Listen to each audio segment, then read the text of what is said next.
আসসালামু আলাইকুম। আউযু বিল্লাহি মিনাশ শাইতানির রাজিম। বিসমিল্লাহির রহমানির রহিম। কুল্লু নাফসিন যায়কাতুল মাউত সুম্মা ইলাইনা তুরজাউন। সম্মানিত উপস্থিতি, আপনারা ইতিমধ্যে জেনেছেন, দূর দূরান্ত থেকে এসেছেন। আপনারা আজকে আমাদের উপস্থিতি প্রমাণ করছে যে উদ্দেশ্যে আমরা এসেছি। আমাদের প্রাণপ্রিয় নেতা, আমাদের প্রাণের স্পন্দন, আমাদের সাপাহার উপজেলা শাখার সম্মানিত সেক্রেটারি ভাই মোহাম্মদ আব্দুল্লাহ আল কাফি, উনি গত শুক্রবারে বিভিন্ন জায়গায় গোটা দিন ব্যাপী প্রোগ্রাম করেছিলেন। ওনার সাথে আমার মোবাইলে কথা হয়নি, কিন্তু উনি যেখানে যেখানে প্রোগ্রাম করেছিলেন প্রত্যেকটা প্রোগ্রামের ছবিগুলো উনি আমাকে টাইম টু টাইম আমাকে দিচ্ছিলেন।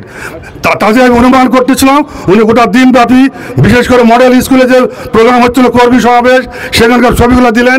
তো প্রত্যেকটা প্রোগ্রামে প্রত্যেকটা ছবি ওনাকে পাঠাইছিলেন।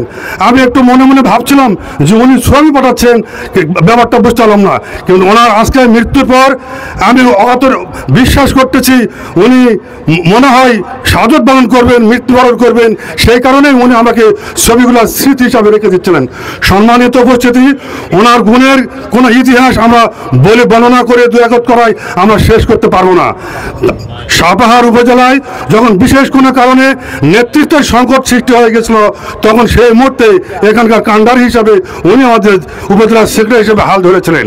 ঠিক যেই মুহূর্তে আমরা বিভিন্নভাবে আলাপ আলোচনা, উচ্চ পর্যায় পর্যায়ে আলাপ আলোচনা করছিলাম এগুলো যোগ্য নেতৃত্বের স্থাপনের জন্য, ঠিক সেই মুহূর্তে আমাদের প্রাণের আমাদের সেই নেতা সুপরিকল্পিতভাবে তাকে হত্যা করা হয়েছে। সম্মানিত উপস্থিতি, আপনারা ইতিমধ্যে শুনেছেন ওনার সঙ্গে রাজশাহীতে মেডিকেলে আমাদের লাশ যাওয়ার পর থেকে সার্বক্ষণিক যে ডাক্তার সাহেব ওনার সঙ্গে ছিলেন তার মুখ থেকে সমস্ত আপনারা শুনেছেন। তারই আলোকে আমি সর্বপ্রথম সেই মহান বর্তমানে প্রশাসনকে বলতে চাই, বিশেষ করে সাপাহার উপজেলার সম্মানিত প্রশাসন এবং এসপি, ডিসি, এএসপি প্রত্যেককে আমি বলতে চাই, সম্মানিত উপস্থিতি, আপনারা জেনেছেন এই দেশ নতুন করে 5ই আগস্ট স্বাধীন হয়েছে। এই স্বাধীন দেশে আমরা এরকম আমরা দেখতে চাই নাই। সম্মানিত, সেই কারণে আমি প্রশাসনের উদ্দেশ্যে বলতে চাই, আপনার অতি সত্বর যত দ্রুত সম্ভব এই খুনি তাদেরকে চিহ্নিত করুন এবং অ্যারেস্ট করুন। যদি না করেন তাহলে আমরা ছাত্র জনতাকে বৃহত্তর আন্দোলন করে তুলবে ইনশাআল্লাহ। যতক্ষণ পর্যন্ত এই খুনিদেরকে অ্যারেস্ট করা না হয়েছে ততক্ষণ পর্যন্ত আমরা নওগাঁ জেলা পশ্চিম তাকে আমি ঘোষণা করতেছি, আমরা নীরব থাকবো না, নিস্তব্ধ থাকবো না। অতি সত্বর, অতি দ্রুত। অতীতে 15 বছর যে জুলুম নির্যাতনের মধ্যে আপনারা বিভিন্নভাবে যারা অদোষী, যারা কোনো দোষ করে নাই তাদেরকে বিভিন্নভাবে আপনারা অ্যারেস্ট করেছেন। আজকে আমাদের দাবি, আমাদের ন্যায্য দাবি, প্রকৃতপক্ষে দোষীদেরকে আপনারা চিহ্নিত করুন এবং অ্যারেস্ট করুন। সম্মানিত উপস্থিতি, আজকে আমরা হৃদয় বিদারক কণ্ঠে বলতে চাই, আজকে আমাদের তাদের পরিবারের যে সন্তানরা আছে তাদেরকে সান্ত্বনা দেওয়ার মতন কোনো ভাষা নাই। আজকে কেন্দ্রে অনেক নেতৃবৃন্দ এসেছেন, আমি প্রত্যেকের দৃষ্টি আকর্ষণ করছি, উনি একমাত্র উপার্জন ক্ষমতার ব্যক্তি ছিলেন।